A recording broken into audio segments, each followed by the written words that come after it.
Thanks for sitting around and waiting, everybody. Yeah, thank you everybody for sitting, and thank you for playing music and Yeah. giving us alcohol. Yeah. All the good things.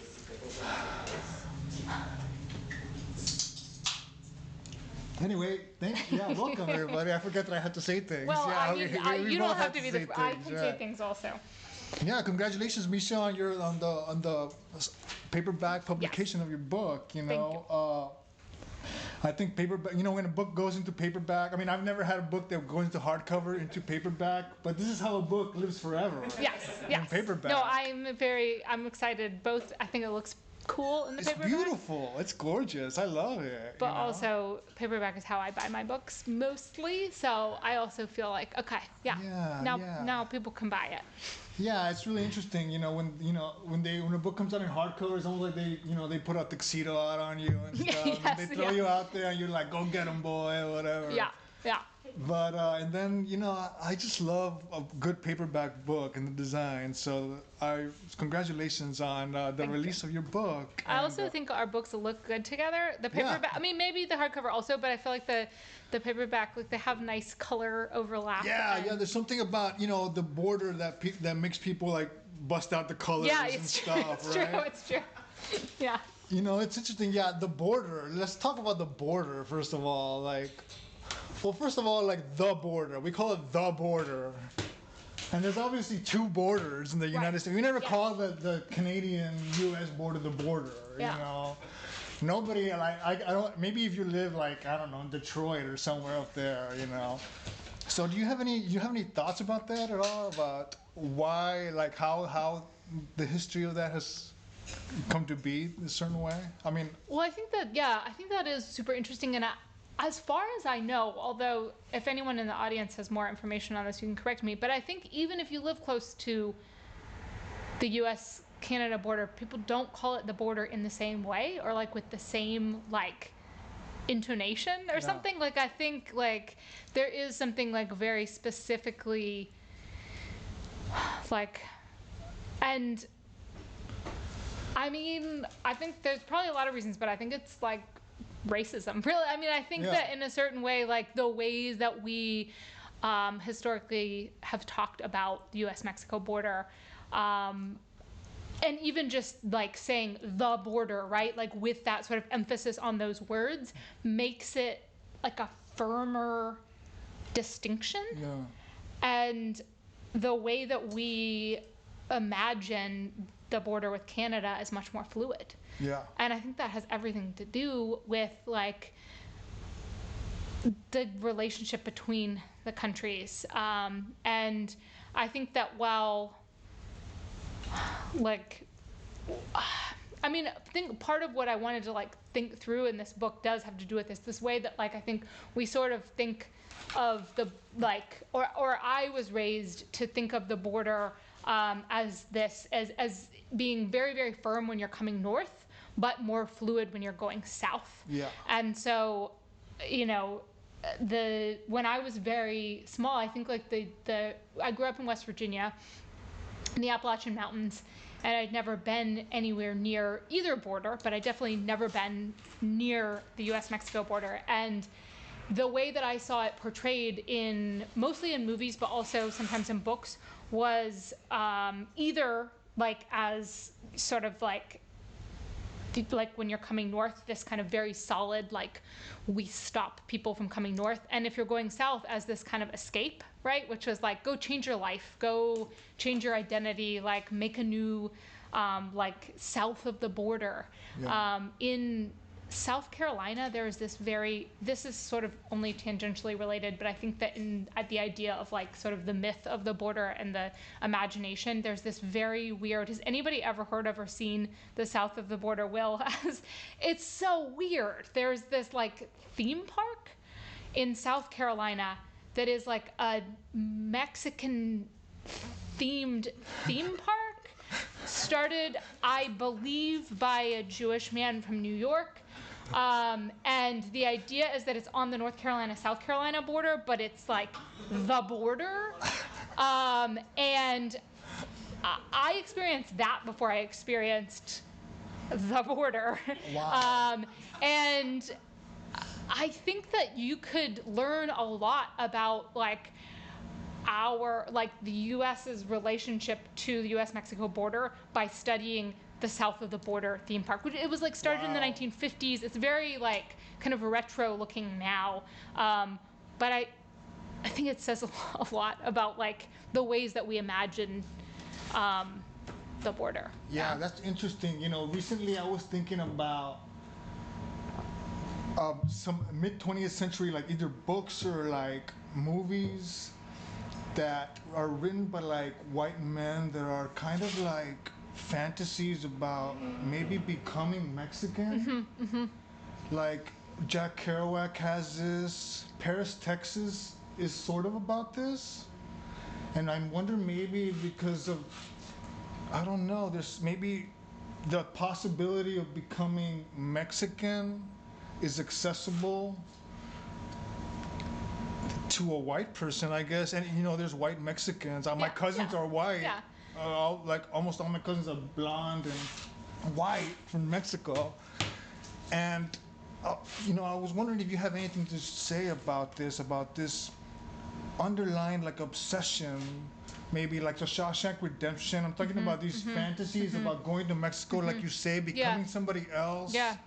And it's also like a 20th century kind of myth, also to become like the Great Gatsby, becoming another person. Yeah. There's something that is very American, like immigrants changing their names and things like that. Do you have anything to say about that, about going to the border, escaping who you are, and the history of that in art?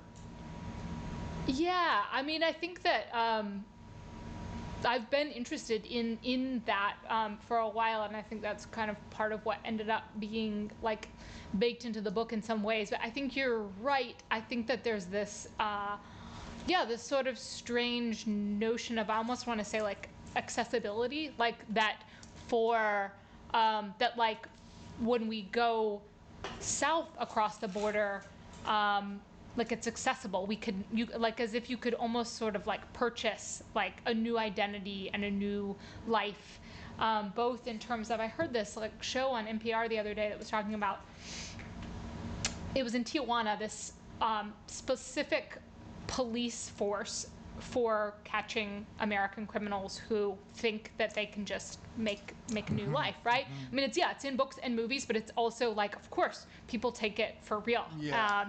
And they were interviewing these cops in Tijuana who were kind of laughing at how like white Americans going south think, especially in like a very tourist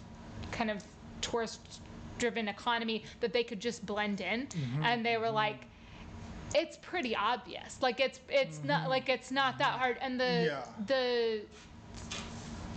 it's funny, darkly funny, very dark, but also kind of funny part of this was that there was this female cop who was saying, like, she was like, it's really pretty super easy to catch, especially like the male criminals, because she would just make these like Facebook ads and pretend like she was gonna go and like smoke weed and have sex, and the guys would show up with their little suitcases, like she'd be like, come to this motel like this, like here, and she was like laughing and was like, yeah, they roll their little suitcase up and she just puts the handcuffs on them, like it's because that's another like super dark fantasy, right? Yeah. Like, oh yeah, I'm gonna go down to Tijuana and there's just gonna be a lot of women who just want to smoke weed and have sex with me, like that's and so she was like, yeah, I just play into those fantasies and it makes my job super easy. Wow. Well, transitioning, we can from that we can transition to flashing back here into the origins of your novel, Perpetual West. And you lived in this region that you wrote about for a specific period in time. And I'm wondering if you can, I don't know if any of our audience really knows about this history, and wondering if you could tell us a little bit about it, please. Yeah. So a couple weeks after my 21st birthday, I took a Greyhound bus from Asheville, North Carolina to El Paso. And I had fallen in love with this woman who, she was a like undergrad student at Macalester College, and she was doing a study abroad program in Juarez. And she had already started her like studies there, and I came a little while later.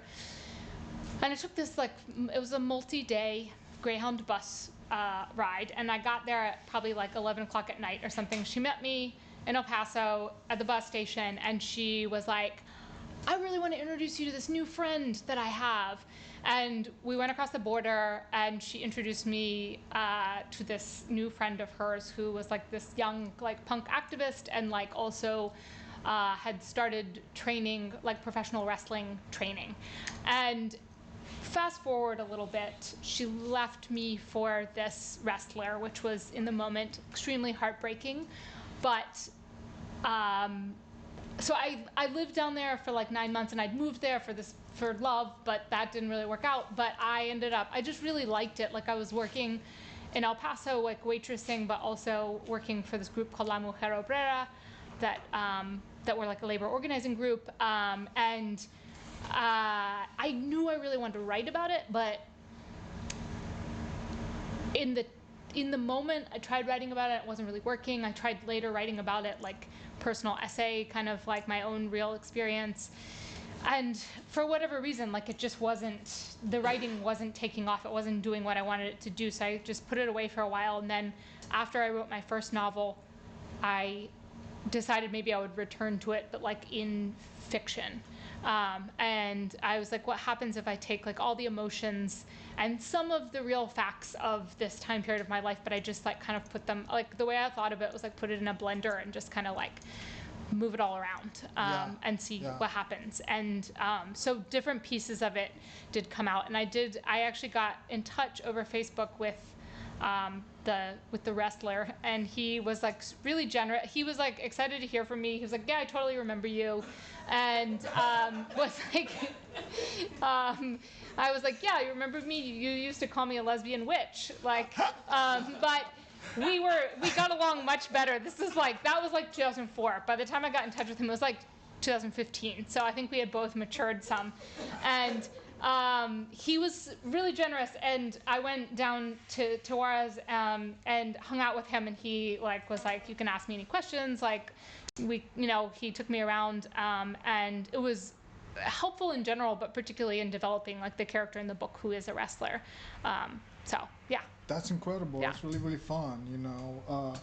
Something that I was really taken reading your novel was in these incredible descriptions that you use. Even like, I'm thinking about like the details of like, even like in Mexico, it's something that is incredibly obvious as soon as you drive there is like most of the businesses, they don't have like signs. They have their business name like painted on their sides. And that's like a particular detail like me that for me, like that I was raised in Reynosa, in this border town, like I just forgot about that. And there's a lot of little details in your book that just brings the border like to life. For me, like a person that doesn't deal with facts or whatever, like real solid things, like it's easy for me to forget these things. And I thought it was really, really, you know, wonderful that you had an eye to bring these things to life, you know. And I really, really admired that about your book. You know, not a lot of border novels are meticulous about there's little details about the people, about the little art movements that you deal with. And that's something that is really unique to your novel that I really greatly admired, you know. It's easy to just write about the horror of the border, and I really something, you know, I keep using the word admire, but I really admired the balance of your book. It has all these charming aspects of your characters, and I'm wondering if you can tell us a little bit more about that scene that you kind of mined from of that era, and I wonder if you can also tell us more about like the time of the border, the realities that existed then, in contrast with now, you know.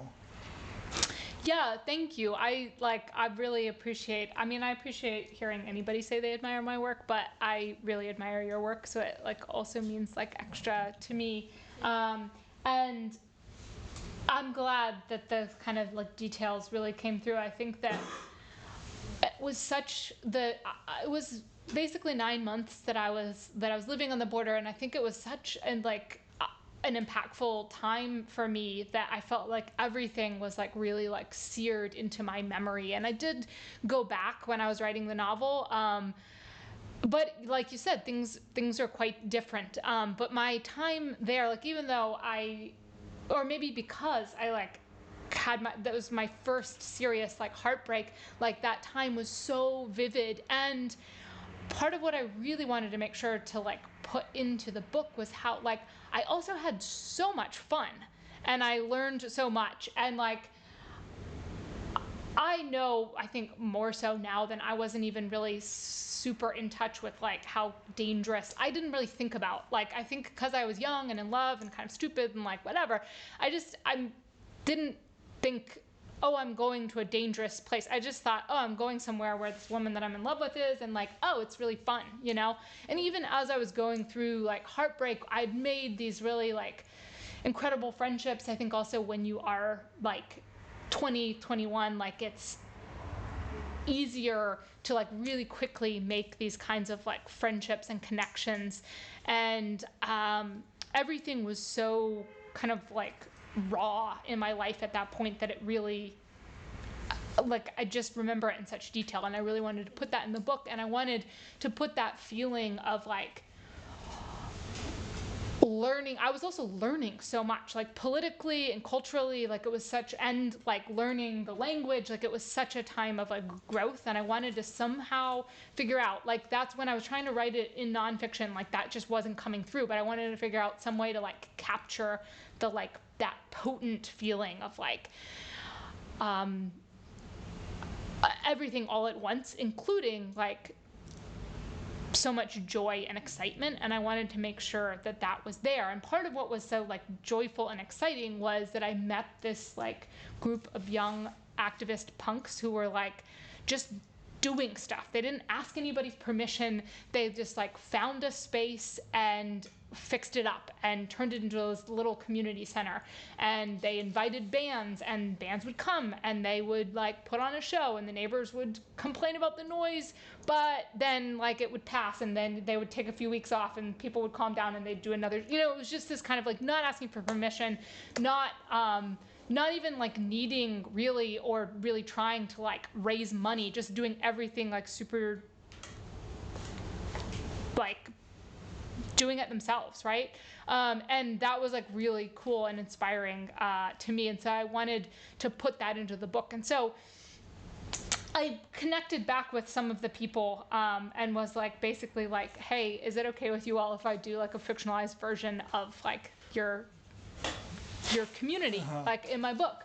And they were like, yeah. And the cool thing, like, I did a bunch of different kinds of research for the book. A lot of it was my own memories, but I also found there was this woman at the Autonomous University in Ciudad Juarez who had written her sociology thesis on the collective, which was called Casa de Cultura. And so I also got to like read this kind of like academic text where she was like looking at it. It was interesting and cool to like look at it from different perspectives. But yeah, I was there in 2004 and 2005, and things got really, really bad, I'd say around 2008, and in the years following that. I went back when I was writing this in 2015 and 2016, and the community was sort of coming like on the other side of the most intense violence, I think, like kind of coming back out of it. But I wasn't there. I didn't actually see the worst years. I just heard stories about it. And it was very like palpable that like the community had been through something horrific. Like you could just, you didn't even have to ask people. I mean, I heard lots of stories, but even just walking down the streets, it felt like a community that had been at war. And when I first started to think about writing the book, I wasn't sure when I wanted to set it, and I finally decided that I really had to set it in the years that I was there, because that was what I knew, and I really don't know what it was like to live there in the worst years, and I don't really know what it was like to live there afterwards. Like, I really only knew the time I was there, and so that was what I could depict. That's great. Yeah. You know, you also so wonderfully, something that I cannot do, I struggle with as a writer, and even as a reader sometimes. Like, it's hard for me to read, like, things with young people in there. Like teenagers. Yeah. Like, I'm like, I don't care about teenagers. Anyway, but like, there's people who do it like very, very well, and you're like, God, I wish I could do that. Like, you know, an easy one it's easy to think about it, like Roberto Bolaño. Yeah. For the Savage Detectives, like, you know, how he writes about being young and stuff like that. You know, and the energy of youth. How art and everything is like extra important in like, it's always important, but I could think when you're most vulnerable there's this, like, extra, like, it's like the air you breathe, right? Yeah. It's just like, when you're young, when you're that young, you know, when you're young enough to move to Ciudad Juarez, not knowing anything about it, you know. So, you know, and you do that so well also in Perpetual West. And it's something that you just admired throughout, you know, and something that also happens in your book, and it's something that I try to do with my own work. Sometimes the structure of the book, or sometimes the content in the book, ends up kind of being in conversation with what the book is about on a grander level. So, and there's a certain moment in your book that when I first read it, and I was like, this is the moment in the book where you know, this is what makes this book like unique as a border novel right here, you know. And it's this moment where the characters start discussing like art from the border, and like literature written about in the border, and it becomes sort of self-referential, the novel, in many ways, but in this beautiful kind of seamless kind of way. And I'm wondering if you have anything to say about that you can share with us. Well, first of all, thank you, and I'm glad it seemed seamless, because I think that there were parts of this book that I worried were I don't know, like, so kind of how that came about was because I couldn't stop thinking about what it meant for me as like a white woman from Appalachia who had spent 9 months on the border, but like when I was like 21, but you know, this is like not, like I am not from the place that, what did it mean for me to be writing a book about this? And I couldn't stop thinking about it, and I didn't think I should stop thinking. Like, I was like, I think it's right that I'm thinking about this as I'm working on this book. And so I started working with those aspects of the characters, like especially the character Alana. She like starts to think about this, and so rather, like, I felt like I either like could kind of push this out of my mind and be like, I'm not going to think about it, or think about it a lot. And when I started to think about it a lot, it started to become a part of the text itself, and it seemed like impossible for it not to be. And so then I just was like, okay, I hope this can work. Like, I just kept like massaging the text and working with it and trying to be like, I want this to be a part of this, but I don't want it to feel clunky. Like, I want it to be, and it did feel like, because they are like these young people who are thinking all the time about art and literature and culture and like what it means to be from a place, like they already naturally were asking some of these questions. Then I was like, okay, I hope maybe it can work for them to have these conversations, where if it was a different kind of character, like the kind of character that I was working with as the main character in my first novel, Sugar Run, like she just wouldn't have those kinds of conversations. She's a totally different kind of person, right? And so if I tried to put those conversations in her mouth, it would be really weird. Totally. But I was like, I think these characters naturally, on their own, if I met them walking down the street, like they really would be thinking these kinds of thoughts. But it came out of like my own questions. That's great. And then I wondered, like, is it all right to put my own questions into my characters' minds? And I was like, well, I'm going to try it. Yeah. I think it, you know, it makes a novel stronger, in my opinion, you know. You know, put your, as a writer, I think you gotta put your worst fears about your novel there, you know. That's, I mean, essentially, like, I started to have all these doubts, and I was like, I think I'm just gonna lean into them. Like, I think I'm gonna just be like, I'm gonna put my fears and doubts into the book, and then we'll just see what happens. It's amazing. It's amazing. I can't think of anything else that, you know, does that so well, you know, as far as border literature is concerned. You know, border literature is so strange and one-sided. It tends to be like written, like the ones I'm thinking about. What is that? I think that's called The Border. It's called The Border. What is it? I don't even know who the author is. It's like, do you know who it is, Will? I don't know. I don't know why I turned to Will. I think he knows where he writes. I don't think you're the one to know, man. I don't No. know. Anyway, this guy, he has like a book, like more than 3 books about the border. It's like a noirish. I think he has like a character in there. Is it McCarthy? It's not McCarthy. No. It's like, I think I know what you're talking about, though, and it's like they're like it's a white man from Colorado. Yeah, and they're like super plot driven. But he has a bunch. Super plot driven, like. And he does have one called The Border, but he also has a few others, and they're like crime. It's like 5 notches down Jack Reacher. Yeah, you know? yeah. Bottom of the barrel Jack Reacher shit. Right. Know? Anyway, like. No, and I can even see the book cover, but I can't think of his name. But whatever. Like this guy's not doing this shit. This guy's not thinking about asking him the great questions about the border. You know. Right. This guy doesn't know about art or anything like this. You know. The people that write about the border, you know, they hear about this horrific ass shit and then just write about that. You know. Is it Don Winslow? Yes. That's who I was thinking of. Don Winslow. Totally. Don Winslow. That's who it is. That's who it is. Thank you. That's what I was like. We need Thank you so little much. Google machine. The internet. Well, I think that it's interesting when you're saying that. It's making me think, and I've thought of this before, but it's really, you're like really bringing it to mind, that I think there's something sort of similar that sometimes happens with Appalachian literature. Like there's this like, you know, like it's either like, I don't know, there's a lot of like, you gotta have a quilt in it. You gotta have, there's these like deliverance kind of stuff. Yeah. There's like either like, oh my God, the scary redneck. Yeah. Or like Meemaw, Peepaw, quilt, banjo, right? It's like what we were talking about earlier about true crime selling. Right. You know, like right. You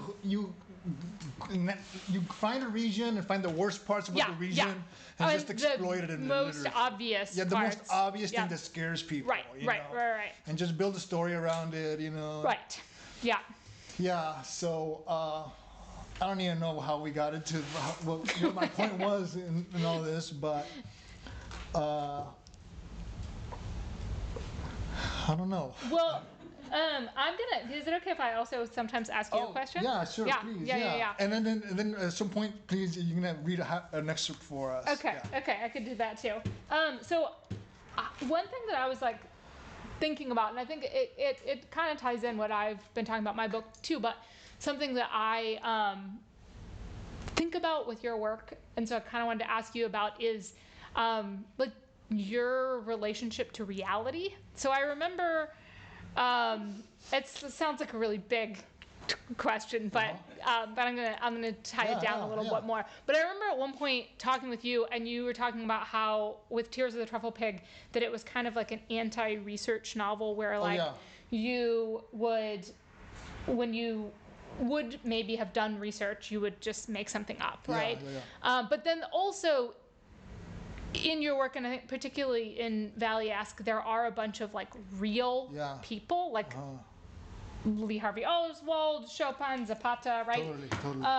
And even like the first story in Valley Ask the Guy Marcos is talking about like the first line is he says something about like that reporter's face isn't real. Yeah. So what's your deal with reality?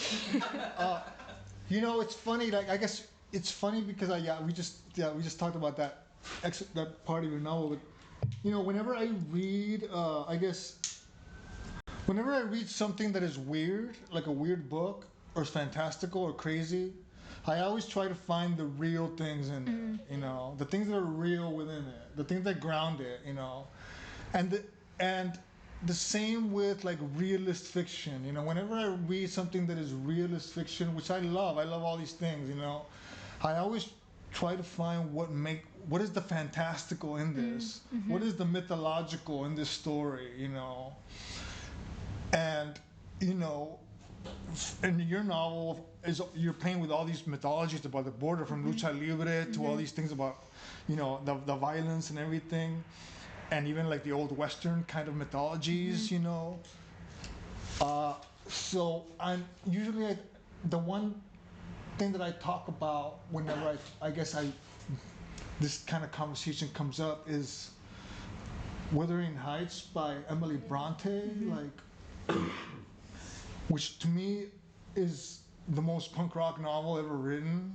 I love that book so much, But there's this part in the beginning where the character, what the hell is this character's name? I want to say his name is Charles.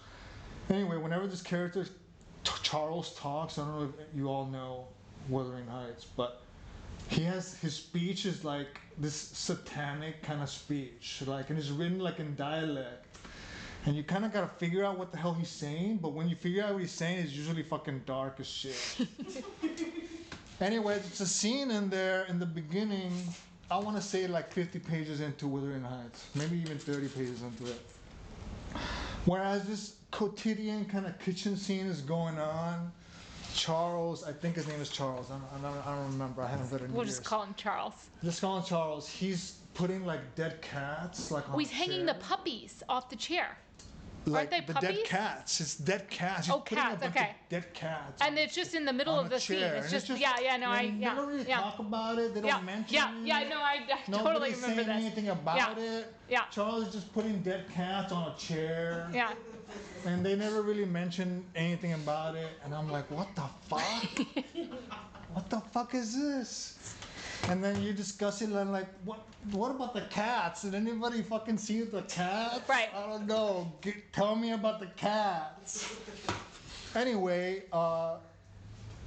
this is like my relationship, I guess, to reality and like fiction as well. I always try to find the mythological, the fantastical, and the straight up realist. And I always try to see like sometimes like. And I think that the best realism has fantastical mythological elements in it, as well as like the best fantastical fiction has the most grounding realism embedded in there. That makes it even more strong. It makes it even stronger, And that's, I guess, my relationship, trying to find that balance and trying to find within my own work and within books that I end up admiring, end up speaking to me. I love that. I also really love Wuthering Heights, and I also love that you brought it up because in the beginning of Perpetual West, that's what Alana's reading in the car. Oh, She's wow, reading Wuthering Heights. I missed that. I missed that. I just put it in because like I'm also kind of obsessed with That's great. Wuthering Heights. I'm obsessed with that book too. I need to reread it. It's really weird. It's fucking weird. Yeah. It's dark as shit. Yeah. It's so dark. Yeah. Everybody needs to reread it. And Did you see the Andrea Arnold adaptation? I'm not the sure. film? I haven't seen. Is that a recent one? Fairly recent. It's incredible. Oh, it's is incredible. it? Is it? I need to watch like it. I didn't watch it for a long time because I really, really like Andrea Arnold's work, and I really, really like Wuthering Heights, and I was really afraid that I wouldn't like her adaptation of it. And then I finally broke down and watched it, and it's gorgeous. It's incredible. It's like I've never seen. I'm a sucker for a Jane Eyre adaptation, but I've never seen Oh, Wuthering Heights. There are adaptation. several, I think, Yeah. not so good, but hers, Yeah. it is. It's like sometime, it was made sometime in the Yeah. past, like 10 years. And Wow, I need to check it out. good. I need to Yeah. check it out for Yeah, yeah. sure. Would you like to Okay, I please can, read, yeah. please read Yeah, I can an read a little. excerpt, please. Speaking of reality and fiction, this little, this piece that I decided I was going to read tonight was taken somewhat from reality. There's an interaction involving some translating back and forth that really happened to me in real life. But I decided also that I kind of wanted to read a part of the book I've never read out loud because I thought that is more fun than reading parts that I've read before. So this is the middle of the book, but I think the only thing you really need to know is just that this character, Alana, her husband, Alex, has gone missing. She doesn't know where he is. And these people that she's hanging out with who are part of this collective, the Casa, are helping her. She put up missing person posters, and she's been looking for him, but she hasn't been able to find him. Back at the Casa, a touring ska band had arrived from Monterrey. 4 grimy punk dudes in an array of Zapatista t-shirts, hemp and recycled rubber, tire, jewelry, and dreadlocks in various stages of development. Chucho was practicing breakdancing moves in the corner with one of them. The other 3 were working with Luis and Maria to clear space for the show and merch table. Ana was directing. Stack the chairs up over there, move this rug under the drum set, take these beer bottles to the store for the deposit. Alana followed Damien and Lalo to the tienda, carrying a sack of empty Victoria caguamas. The 2 of them walked ahead of her and talked among themselves for the most part, for which Alana was grateful. She could not be alone tonight. She did not want to have to struggle to engage either. She wanted to be a pair of hands to carry bottles. The smell of cooking laced the air outside the homes as they passed, and there were snippets of voices and shadow movements against curtains. Night was coming on quickly, the skyline muting and darkening behind the snarls of electrical wires that threaded house to house across the colonia. The band was tuning when they returned, and the room was filling up. Among the crowd, Alana noticed Luis's blonde girlfriend, downy dreadlocks tied up on top of her head. Damien put the new caguamas in the fridge and then pulled one back out, opened it, and passed it to Alana. His eyes read, "More pity." She looked away and drank quickly, the fizz of the beer hitting the back of her throat. She coughed and then forced herself to swallow and keep on swallowing. She hated drinking from the big brown bottle. The shape and color of it made her feel ugly and bloated, the opposite of the thrill of the clear seltzer bubbles. She might as well keep going, though, now that she was already slathered in pity. Also, getting drunk meant that her hangover tomorrow would change her hunger and make it so much easier to say no. If she could have just said no earlier, her life wouldn't be this way. If she could have been sharper about her decisions, cleaner and clearer with her choices, she might not have lost Alex this way. The band had a saxophone player who was cute, with silver-rimmed front teeth and nice eyes. Alana focused on him. She focused on the upbeat bounce of the music. She'd never really liked ska, but whatever. She focused on the beer in her hand, and then the tequila Maria gave her, and then the cigarette she bummed from who knows who. By the time the show was over and the band was packing up their equipment, she was drunk, everything happening through the wrong end of a telescope. The crowd drifted out slowly, and after a while, the band boys and a few others sat in a circle on the floor and played hot dice and smoked weed. The silver of the saxophone player's teeth winked at Alana.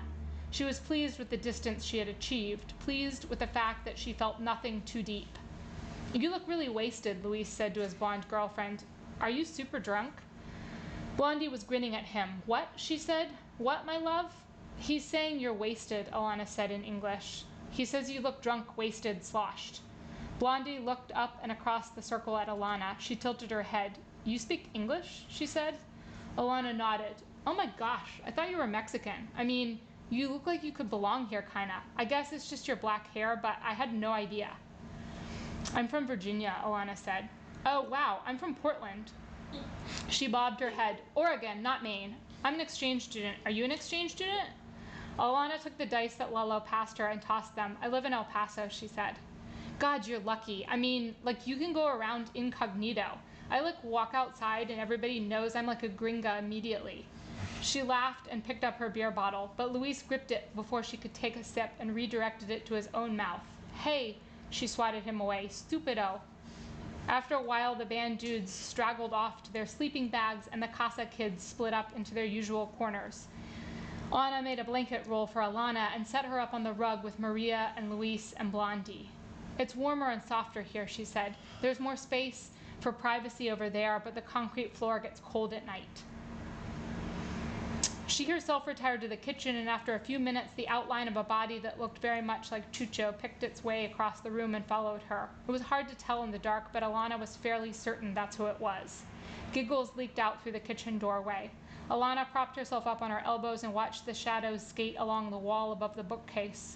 The room rustled here and there with readjusting bodies, slight snores, muted voices. Maria beside her seemed to be dead asleep, but Luis and Blondie on the other side were tussling and not even really trying to keep their voices down. You look so white, Luis said in Spanish, so white and plump. White? Blondie laughed and then charged ahead in her broken Spanish. Luis, I have a dream always and you're tired, my love? No, a dream with a snake eating. You're tired? No, she fairly shouted, a dream, and then in English, why's it gotta be the same word for sleepy and dream? Hey, what'd you say your name was? Alana had been studiously ignoring them, but she glanced over now. What? They lay tangled together and half naked in a single sleeping bag 3 feet away from Alana. Hey, Blondie said in English, can you tell him about this dream I keep having? I never know if he understands me, and then sleepy and dream are the same word, right? So it's confusing, but every night I keep having this dream about this snake, this huge snake eating an apple or something. Luis had tilted his head and was watching Alana, but his arms were still around Blondie. Your girlfriend wants me to translate, Alana said in Spanish. She says she's been having a dream about a snake eating an apple. Luis smiled and looked at Blondie. In Spanish, he said, oh, you are my apple, my love. He shifted and looked back at Alana. Tell her she's my apple. No, wait. Tell her she's my potato. Potato, Alana said.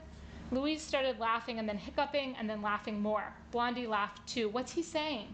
Yes, potato, Luis managed to get out between hiccups. Ever since she came back from her Thanksgiving, she's so white and plump. She's like a mashed potato. Alana watched as Blondie bent and kissed Luis on the mouth and then lifted her head and smiled. What is he saying? Alana looked away. You are beautiful, she whispered. He says to tell you that you are so beautiful. So good. So good. Thank you so much for sharing that piece. Wow. I know that music is also obviously very important in this for your novel, and I'm wondering if you can tell us about that aspect. And I'm personally curious if how music plays into your writing in the creative process, and I'm wondering if you can tell us about your creative process in general, how this novel was written and what space and what you were listening to and things like that. Yeah. So the time period when I lived in El Paso, I feel like a lot of my early political education came through music, came through punk bands, and I wanted to kind of bring that in. I think that it's still a thing, but I think that in the early 2000s, in the late 90s and early 2000s, there was there were these bands that with these sort of super explicitly political lyrics and these super very confrontational that were really inspiring to me. So I they're a little older, and they were they weren't really touring anymore by the time that I got into punk music, but the band Los Crudos out of Chicago were so kind of pivotal for me and for understanding various things, and so I wanted to bring some of that flavor kind of into it. And the DIY, just I don't know, we're just gonna make a band. We're not very good at playing instruments, or we don't have fancy instruments, but we're just gonna do it. And the most important thing being we're gonna try to communicate. And I don't really listen to music when I'm writing. I kind of wish that I could. I like the idea of it, but I write longhand. I write on like yellow like steno pads, and I usually write, like I'll write a whole early draft of a book longhand. Oh wow. And sometimes it'll just be longhand for, like with this, it was like a few years before I ever went to a computer with it. So I do it longhand, and then I go back at a certain point and I try to make it to the end, right? And then I go back and reread it, and I'm putting it into the computer, and that's the first stage of editing, is when I'm taking it from the notebook to the computer, I'm changing things as I go. And that's an early editing stage. And one thing I did do with this book, I didn't listen to music, but I did listen to, so when I had begun drafting a little bit of the book, and then I was like, I really need to go back to El Paso and Sierra Juarez. And so I traveled back, and I knew I'd gotten this like tiny little West Virginia Arts Council grant that like paid for my airplane ticket, and I think I had like 5 days there, and I wanted to try to like capture as much of what I remembered from being there as I could in those 5 days. So I took a ton of pictures, but I also used my phone and just started making sound recordings of like, because I realized when I got back to El Paso that there were these certain sounds, like the wind in the palm trees, there were these sounds that like suddenly I recalled having heard when I was there, but I didn't remember them until I was back. But I was like, oh my gosh, I know this sound from this time. So I made a bunch of sound recordings, and I would listen to them before I started writing. So I would like go, when I was writing this book, I was living in West Virginia, and I have a cabin there that I built with my dad when I was a teenager. And it has no electricity. It's out in the woods, and there's no so it's very, very quiet in that way, that like only spaces like, you know, when you realize like, oh, even the even this supposedly quiet room has this hum of electricity. The daily hum. Yeah. So you're in a space without it, so it was very, very quiet there. And I would play these recordings, which were literally just like pigeons flying, the wind in the palm trees, just these like very traffic, like sometimes voices, but these recordings that I had made in El Paso and in Juarez. And I would just sit there with my eyes closed and be like, all right, I'm going back there, I'm going back there, I'm going back there. And then I would like turn it off and open my eyes and just that's write. like meditation or something. That's which great. wasn't something I'd ever done before for a writing project, but it really felt like I had to like, because also like when my literal surroundings where I was sitting and writing this book were so different in West Virginia. It was like lush summertime West Virginia. It was really different. So I was like, I have to like go there. That makes total sense to me. You know, just create the soundscape and hypnotize yourself. Yeah, and for some reason the sounds, like I'd taken all these photos and I printed some of them out and I would put them up on the wall, but the sound was more important. Totally. Recently I saw an interview. I don't think it was an interview. I think it was like the Criterion channel, like Instagram. Sometimes somebody like goes to the archives and talks, and it was the cinematographer Rodrigo Prieto, who's a Mexican cinematographer I admire very much. He was talking about how cinematographers are obsessed with the sound an image will make. He's like, as a cinematographer, he's talking about cinematography, he's about an image. Like an image is nothing without the sound. Like as a cinematographer, like you're obsessed with the sound an image makes, even if it's nothing, you know. So that's really I like that. Even just that phrase, the sound an image will make. That was really interesting to me. You know, I think he's adapting Juan Rulfo's novel Pedro Páramo into a movie. He's his first directorial debut, I think. Anyway, I immediately thought that. I'm always obsessed with cinematographers and their philosophies, you know. To deviate, I guess a little. There's a cinematographer named Robbie Mueller. He shot. I mentioned Paris, Texas earlier, but he photographed Paris, Texas. He's one of my favorite cinematographers of all time. If you watch any one of his movies that he shot on mute, like the whole movie, like just looks beautiful, you know.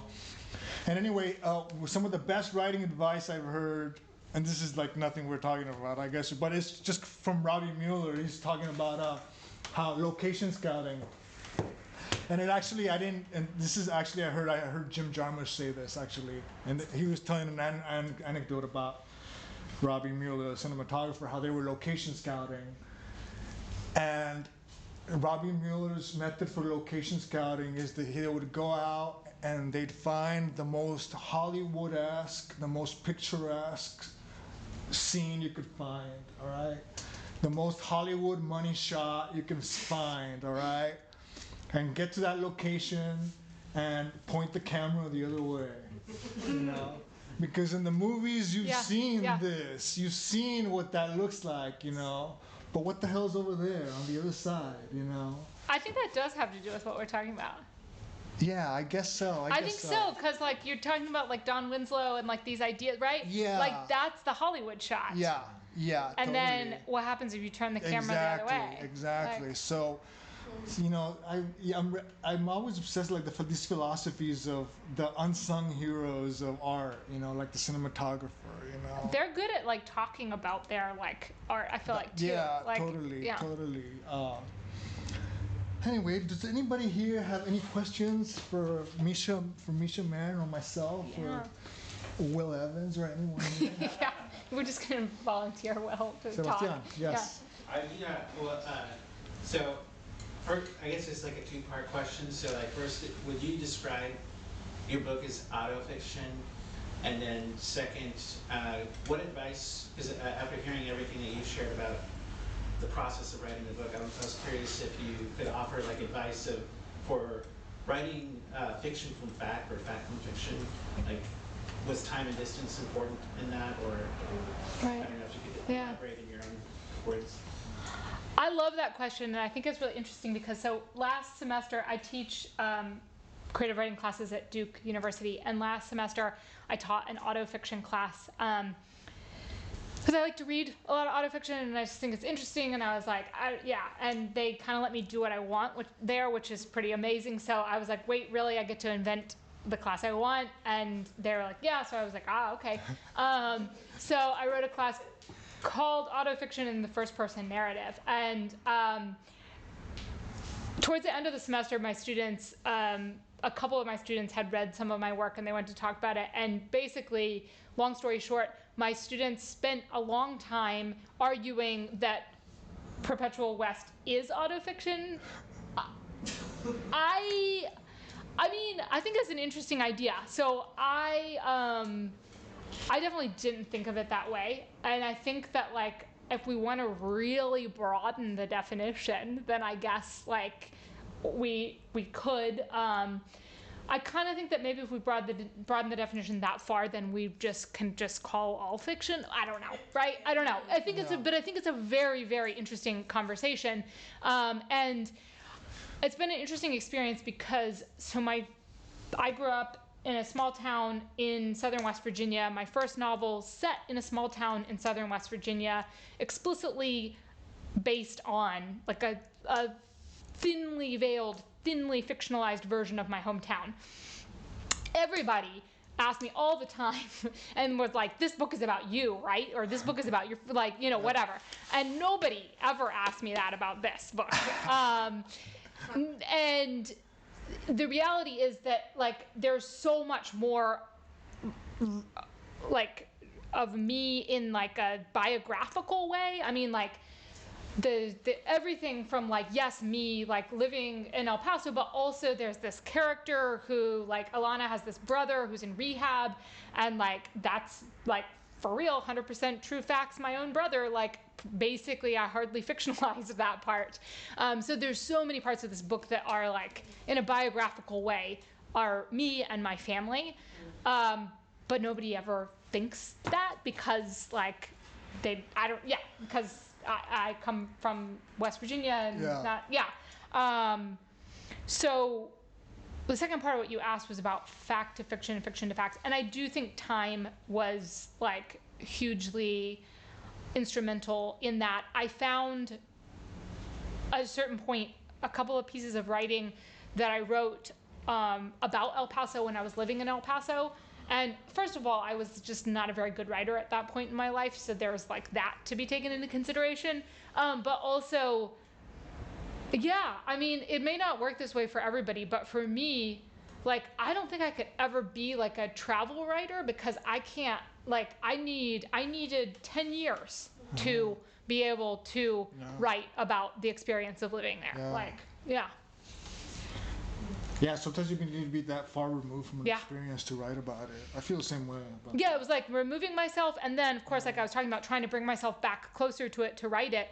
But it really, I think it was absolutely essential to be like super removed. And even the fact of having written like my first book and then coming, like, I don't think this could have worked as my first book. Like, I think there were just so many things that had to line up the way they did.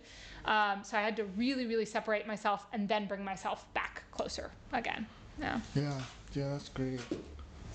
Touching up on that, you mentioned that you kind of had to like chew on this experience for a really long time. Do you recall a very specific moment in which you felt like equipped or ready to really take on this body of work? That's a great question. I like your use of the word chew. That's a good description.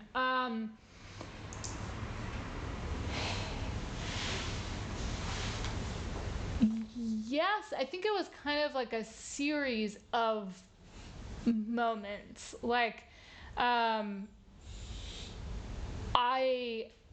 had a couple sort of, when I was like, okay, I'm gonna try to write it as a novel, I had a couple of sort of like false starts where I like was like, all right, I think I'm ready, and I kind of started, and I thought that the book was gonna be entirely from the like close third person point of view of the Alana character, who's the character who's most like me in at least kind of outside sort of biographical kind of way. And so I thought the whole book would be from her perspective, and I kind of started in that way, and pretty quickly, like, I'm gonna say maybe like, I mean, I'm handwriting, so I don't know how many Microsoft Word pages or whatever, but it's probably something like 15, not that many pages in, I sort of hit this wall and was like, oh, I don't think this can be, like, I don't think I can go anywhere with this. And I thought maybe just the whole project was done. And I was like, okay, you know. And then I started to imagine it as a, like, whatever we want to call it, well, it's not really polyvocal because it's all third person, but multi-perspective. There's multi-character novel. Yeah, right. So there's chapters that follow Alana, chapters that follow Alex, chapters that follow Mateo. And when I started to conceive of it, not even just as like Alex and Alana, who the book starts with them and they're heading west, but I started to also, like, I guess sort of allow myself to realize there's this third person. That's the moment that I was like, wow, oh, I think this could be a thing, right? It just sort of, like, when it was just the Alana character, it just sort of dried up quickly. It was just kind of like, and I think it's kind of maybe back to that like that idea of removing myself. So, like, I tried to write it, like I said, as nonfiction, and that was certainly not removed enough. And then when I was writing just Alana, like, that even still wasn't like that removed, because she is in certain ways kind of just like a version of me, as are all of my characters, really, right? But I really started to get, like, my brain started to really like wake up when I started thinking about looking at this area, like the border and Ciudad Juarez, like from 3 very, very different perspectives. That's when I was like, I started to like see it as like something that could be, Thank you. Yeah, thank you. I have a follow-up on that question. Okay. I'm sorry. Yeah, go ahead. At what point did you swap it? In the autofiction, is it about your life? Is it not about? What point did you remove? I guess it's still like gay, but at what point did you swap the genders? And why? Kind of early on. I'm so curious. Yeah. So it is still like, there's some gayness in here, but it's not the like way that it played out in my life. It wasn't really a conscious decision. It just sort of like this moment that I was talking about when I was like, oh, okay, this has to be more than Alana's story. It was like pretty immediately obvious to me that like Alex and Mateo were in love. Like, it was like these characters kind of came forward in my mind, and I was like, oh, they're totally in love with each other. Yeah. And so at that point, and I think also it was this idea of like remove, where I was like, I mean, honestly, so many of the like emotions that are going on between them were like my own experience, my own, but it was, Well, it's like you did a mix and match. yeah, I was like, let me just, and there was like a real moment where I remember where I was like, oh, I'm just gonna kind of swap it out, right? Like, I'm just gonna kind of like, but it was also kind of scary because it was like another level of like, ooh, like, can I do that? You know, where I was like, everything from like, do I know how to like write sex like that? To like, can I like can I embody this like point of view? But I think that also like I really like a challenge. I really like a challenge. Like I feel most excited about my writing when it does feel challenging. And so maybe that was part of it too, is that I got like interested in it, but somehow like for some reason, and I don't think that I have like a super straightforward answer as to why, but when I was writing it closer to my own experience, it just wasn't working. Like when I was writing it as nonfiction, it was like, yeah, me and the woman I was in love with. And then when I was first just imagining Alana, I also imagined that she was going out there to meet up with like a woman that she was in a relationship with. And I don't know why it didn't work like that, but it like, and when I say it didn't work, I just mean like I couldn't even keep going forward. Like my brain was just sort of like it was like, so for some reason, when I switched things around, it started to like wake up in my mind. It also challenges all these assumptions about, I guess, masculinity and lucha libre and things like that. So I felt that that element was important to the whole thing. You know, I think it was I think without it, I'm trying to picture the novel without that element, and I can't see it. You know, so. Yeah, so it adds another layer to the whole lucha libre thing to me, like, you know, to that, like, it would just be another, like, masculine kind of thing without it, you know, it wouldn't be, so to me, like, I don't know, it's important to it, I can't see it without it. Right, yeah, and I think that, like, it makes sense, but I feel like people like these questions kind of come up. I mean, like with my first book, people would be like, "When did you know like Jodie was gay?" And I'm like, I don't know that. Like there was never a moment when she wasn't. Yeah. So I think that like there was never a moment in my mind where Mateo wasn't gay. Totally, like that's just of course, and it was a complicated relationship to it, but yeah. I had a question about maybe one of these kind of 180-degree turns in the book.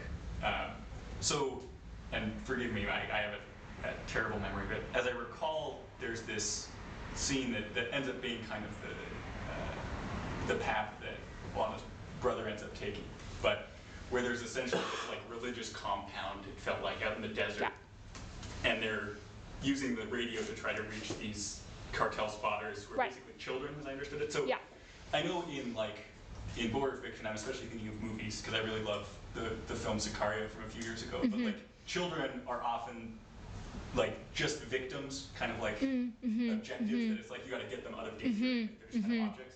So I thought that was really interesting in the book, and obviously it's not ever in the real center of things. Yeah. It gives these kids a unique kind of agency, and I guess I'm also curious, like, particularly what your experience of that was, if that came from reality at all. Like, did you brush up against that, and what does that look like? So, my brother did that. He like used he was living in Monterrey, and he like was using like these fancy like CB radios to try to speak the word of God to young halcons. Like that really happened, and but I really like what you're saying about like more than just victims. So like many things in this book, it like that started in reality, and it like sparked something in my mind.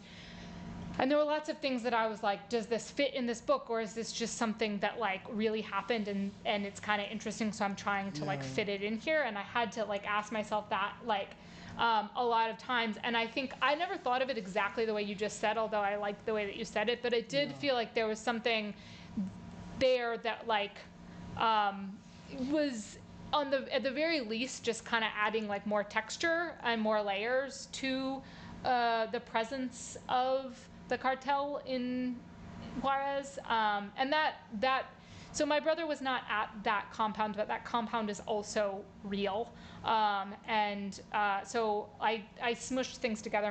My brother was living in Monterrey, and that compound really exists in the desert outside of Juarez, but I just kind of dragged different things and smushed them together. But yeah, it is real complicated, and it made me think a lot too about like, yeah, where can we place agency? You know, like it's like like the like the economy of drugs, right, and moving things like across the border. It's like this is a way, especially for like these like young men, to make money, but then also like how much of a choice do they have to say no? Like probably not a lot. But yeah, I think I did want to hopefully make it like more than just they are like more than just victims, even if they are also victims in a sense. Yeah. Yeah, sometimes I'm thinking, that made me think like just sometimes adding something weird that happened in real life in fiction or odd makes it mythological, surreal, you know. So, and I'm thinking of one time I read an interview with John Milius, who wrote the screenplay for Apocalypse Now. And I'm thinking about like when his friends came back from like the Vietnam War, and like it was the first time like that generation has gone through that, anything like that anyway. Like all these stories that you've heard about Vietnam, you just put them all into this into this screenplay, you know. And I remember, and one time I saw an interview with Francis Ford Coppola. And they ask him how he came up with the Ride of the Valkyries thing when they're in the helicopters. And then Francis Ford Coppola says that the answer to that is really easy. It came from the mind of John Milius. But John Milius heard it from all these other people. Right, It came from, right, you know, right. who just tell him like fucked up things like, oh yeah, we, you know, did all these horrible shit and just surfed the beaches. And he's like, what the fuck? Put that in the thing. And then you watch it, it's like surreal. This war thing, and these guys are surfing. Like, what the fuck? You know? Yeah. I don't know what that made me think of. Yeah, sometimes. And on an agency too, like, you know, like surfing in this fucking beach that, you know, that you're like occupying or whatever. Yeah. Anyway, like, it just made me think of using all these things, and yeah, like, there's people who have to survive in these these chaotic environments, and yeah, and by giving them agency, I guess, within the context of a novel, it can appear strange or surreal, maybe, you know. I don't know, because like you say, that we're always being depicted as victims. We only see these people as like victims, you know. Yeah. So they're like, this person's not a victim. They're actually doing something here. That's weird, you know. Well, right, and a lot of that kind of part of the novel came from stories that my brother told me, because he was like, he went to rehab and got like super into Jesus, and like was like a preacher for a while, and he was living in Monterrey, and he like thought that like God had sent him to like save people, and he would preach the word of God over the radios, but he also had these like long, like, going on over multiple months relationships with these young guys, like trying to convince them, but also like just hanging out with them. And yeah, I mean, that line of agency is kind of hard to tease out, but a lot of them, at least for a while, were like, this is super cool and fun, like I feel like they were like, their friends were jealous of them because they got chosen to be, and it's like, you can see from a different perspective like how very little power they had and how much they were being used, but like also who am I to take away from them that feeling that like they were like the coolest of their friends and that they were like that's there too, and that was like a reality for them too. Yeah. Yes. You spoke a little bit about not really listening to music, but doing what I think is a very writerly thing of like going back and kind of listening to your surroundings. It made me think a lot about Naomi Jackson, who talked about when she was writing The Star Side of Bird Hill and going back to Barbados and just like kind of like listening to conversations and like using that in the dialogue of her book. But then also just constantly referencing other Caribbean writers. Yeah. And I'm curious about if you were reading while you're writing and while you were reading. Yeah. So one of, I think, the like most fun things that I find in the like final stages of like a book is to get to acknowledge like people in my life who helped me, but also like influences. So I can read it. It's probably like I also have a really like terrible memory and I freeze up, so I'll just read it to you, okay?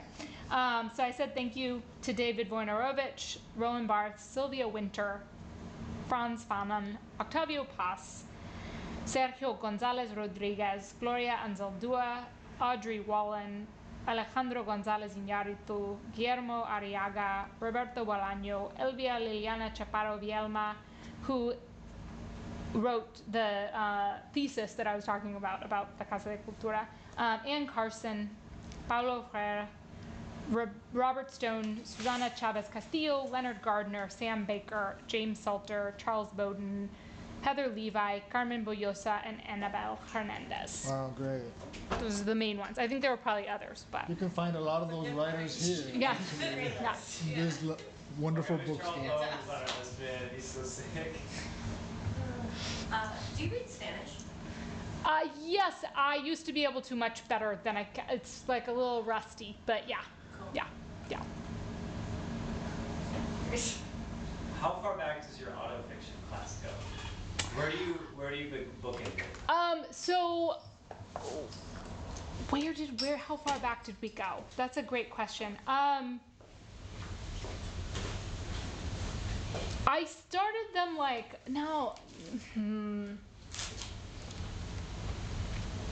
we started thinking about like Sappho, I think, is the farthest back, because we started thinking about like her use of like first person, and like her relationship to like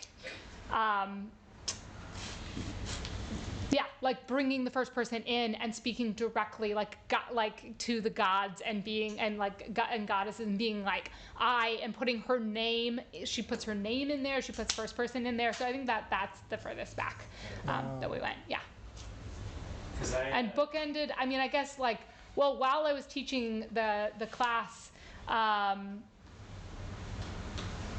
I'm freezing up on her name. Fanny or not? Yes.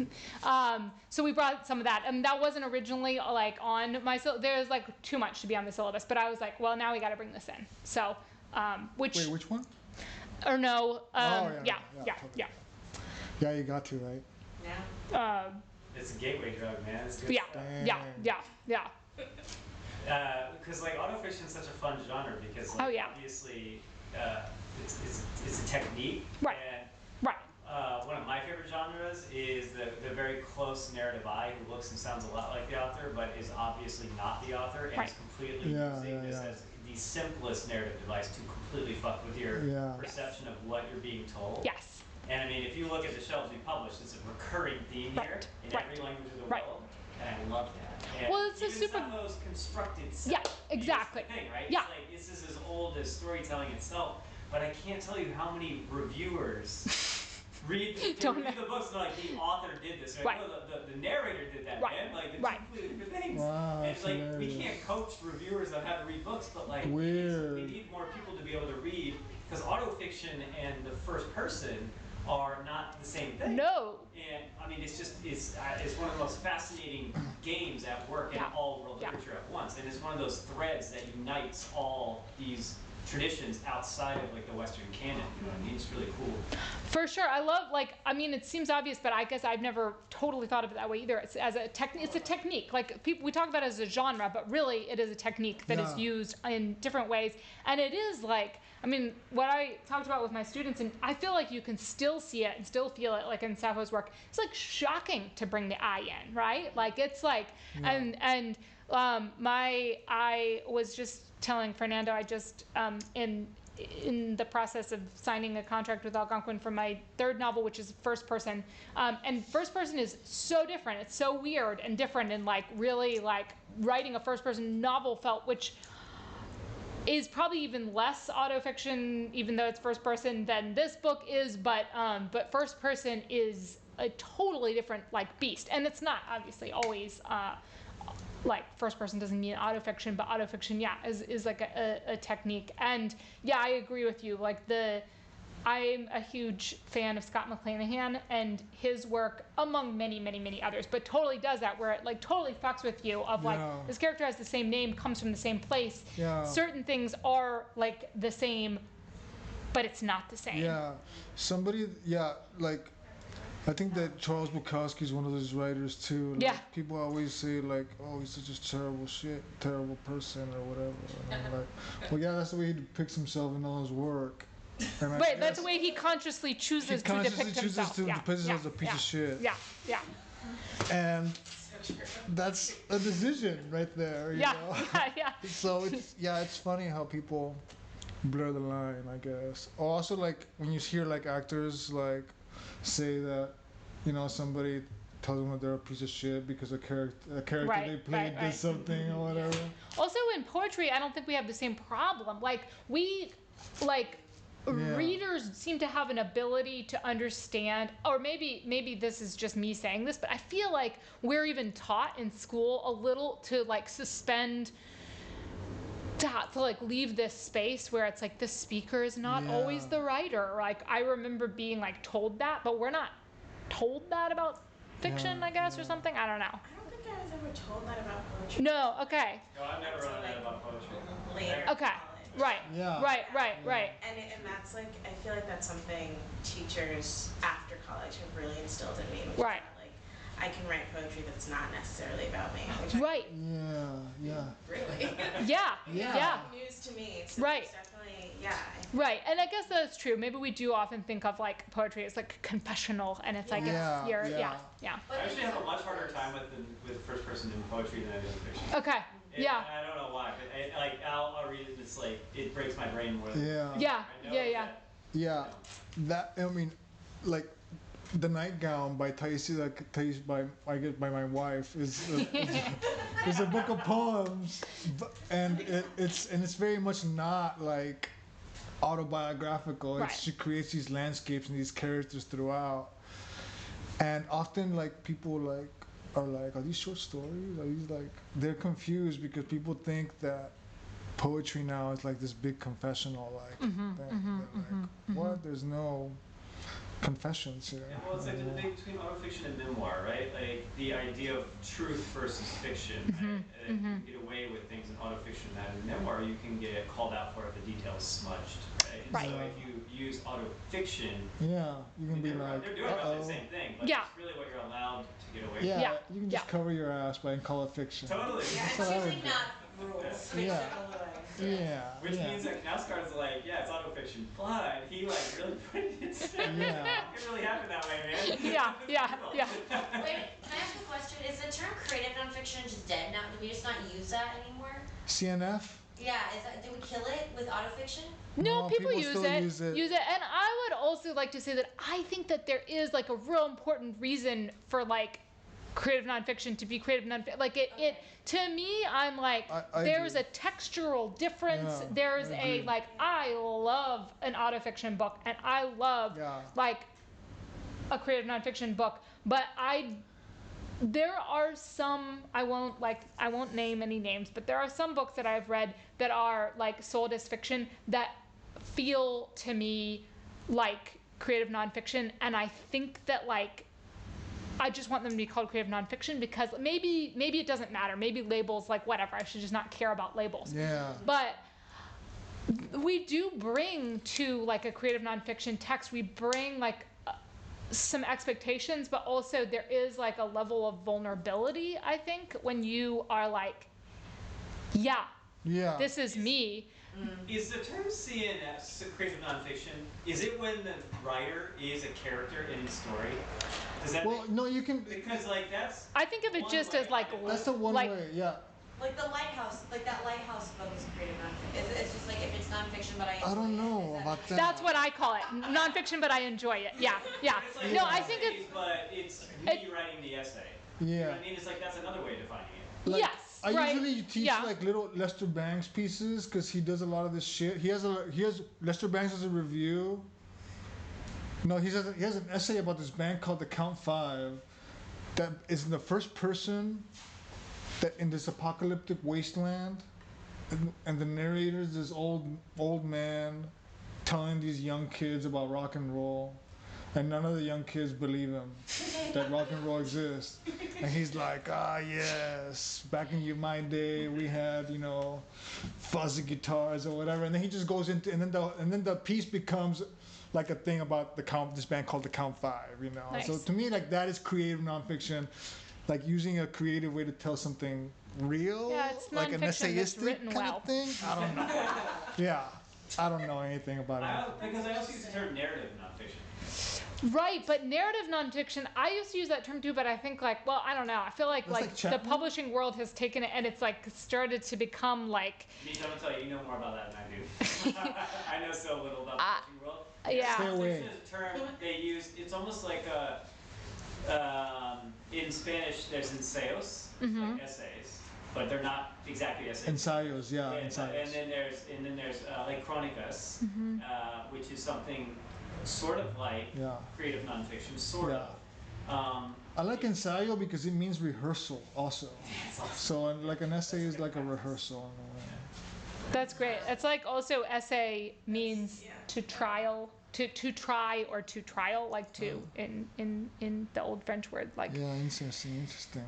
I don't know anything about it. But I mean, all these cool questions. I mean, we're asking you as professor and writer and best friend, but like the thing about it is so cool is because you basically just told us the story is rooted in you, in your life. The method you chose to tell the story is this fictional device, and that's so fascinating because it could have been any of these other genres. Right. And it kind of contains the elements of it, even though it's a novel. Exactly, and I think that like the main reason that it is in the form that it is because I have certain skills that I'm better at. Like I think I part of like how it became what it is because through writing my first novel, I realized like my strengths and my weaknesses, and I wanted to play to my strengths. Yeah. And it wouldn't, I can't, like, again, I can't visualize it without, if it's just an auto fiction novel, you take every other element about it, I cannot see it. It's the same story. It's just something completely different. Yeah. And it loses also the dimension, the multi-dimension that it has, So so there is something like stronger. Like if you can find a fiction angle towards a non-fiction kind of thing, I say take it. Right. Right. Yeah. My like new idea that I'm like obsessed with trying to make work, but we will see, is like like, you know, so there was the whole trend with like In Cold Blood and like the what's the one about Executioner's Song, that is like the nonfiction novel, right? There was this like idea of like it's nonfiction but it's a novel, kind of like Norman Mailer, In Cold Blood and Truman Capote. So I want to write a fictionalized nonfiction novel. So, I was telling you earlier about, but whatever. This is a real thing that happened with my family, with my aunt, and I want to write it like it's a nonfiction, like as if it were like a Norman Mailer or like a Truman Capote book, like it's a nonfiction novel, but it's fiction. Yeah, but that's awesome. Yeah, that's great. Did you ever read that Matt Bondurant book, The Wettest County in the World? No. He did a very. What's it called? The wettest county in the world. It's from up where you're from. It's on the borders of West Virginia. Virginia. His family was the biggest bootlegging family in that area. Anyways, but it's a true story, fictionalized, but that nonfiction technique he didn't use. But like it's like, I'll have to look that up. Yeah, because that's what I want. Like it's like a real story, but I'm fictionalizing it, but I'm gonna write it in a nonfiction style. Yeah, that's We're gonna see what happens. Yeah, like a mockumentary. Yeah, exactly. Yeah, exactly. Yeah, it's fun. Yeah, a mockumentary novel. That's a better way, a shorter way to put it. We're like almost at 9, but can I ask a final question? Please. I loved Perpetual West, and then I had to immediately read Sugar Run because I was like, I'm obsessed with you. And I actually just looked at the paperback, but now I can't remember which one had the essay afterwards about the cabin that you built with your dad. Oh, Sugar Run. Okay. How did you decide to write? How did that end up in your fiction? Because one, I loved the book, and then I loved it significantly more. I like read it out loud to my dad. The thing that I wrote about the cabin. Yes. Oh, interesting. And I just want to know, and I know you have like after materials Yeah. in this too. But So you have a say in it and how. Yeah, so that was like something that like came out of like conversations with my editor. So she like when she first read the manuscript of Sugar Run, I had just moved back to West Virginia and like there's barely any cell phone reception on the farm that I grew up on, and like we can't get internet there. Anyways, it was part of the logistics of how like she was like considering asking Algonquin to take on Sugar Run, and she wanted to talk with me about it, and she like talked with my agent, and he was like, yeah, you can talk to her, but we have to like figure out the scheduling because she has to drive 5 miles to town to get cell phone reception. And so when I talked to Kathy Porres at Algonquin, she was like, so what's up with this? You like you don't have a phone, you don't have, whatever. So I like told her like, I'm living kind of out in the middle of nowhere, and I'm writing in this cabin. So I kind of told her that. So she knew that. And then we worked on the book for some years. And then at a certain point, she was like, I think you should write about where you were so I wrote the bulk of Sugar Run actually in Iowa City, but I did all the editing there. Anyways, so that's kind of where it came from, conversation about that. And then it was sort of a similar thing with Perpetual West, where she knew the story that I like told you all about taking the Greyhound bus, because I just had sort of shared it with her. And then she was like, do you think you could like put this into a thing? So I think from her mind, it was like kind of like a marketing thing maybe or something like that. But great idea. Yeah, but I was like, okay, if I, I was like, all right, if you want me to do this, then I'm going to do it my way. So I'm going to do it in, my voice, and I'm going to do it like, and so I tried to make those things art also. They're beautiful. Thank you. Thank you. Can I actually just, one more question? Yeah. So to take us back to the beginning, that idea of, crossing the border, and you have this fantasy of you start a new life, you change who you are. Do you feel like, because you were early 20s and you're going through heartbreak and all of this, do you feel like you kind of had the chance to do that, even if that's not what you were looking for? I think so. I mean, I think that was kind of all mixed up in what like was going on with me at the time, even though like I wasn't aware of it, but I think I did have sort of my own version of it. And I think that that's kind of partially maybe why I sort of became obsessed with this idea of like that we place on the border this concept of like going across. Also, there was this story that my brother told me, which I like incorporated in the opening of this book, which was like he was like hitchhiking and he got picked up by this American family who were crossing, and they were like, yeah, we'll give you a ride across. And they had their van filled with groceries because they had crossed over the day before. They were like moving to Chihuahua, and they realized they couldn't use their food stamps card, and they had thought they could use their food stamps in Chihuahua. Realized they couldn't, so they come back and filled up their van, maxed out their EBT card, and were on their way back across when they picked him up. And this image, I was like, oh my gosh, like, wow, yeah. Let's go. So, let's go right now. Yeah. Like, max out that EBT card and go. That's badass. Yeah. I like a good hustle like that. Okay. Thank you so much, Thank you all Mesha. so much. This was so awesome. Yay! I'm gonna offer you to sign both. Yes. Both of you. Oh, yeah. Yeah. Yeah, okay. Okay, great. James Gonzalez.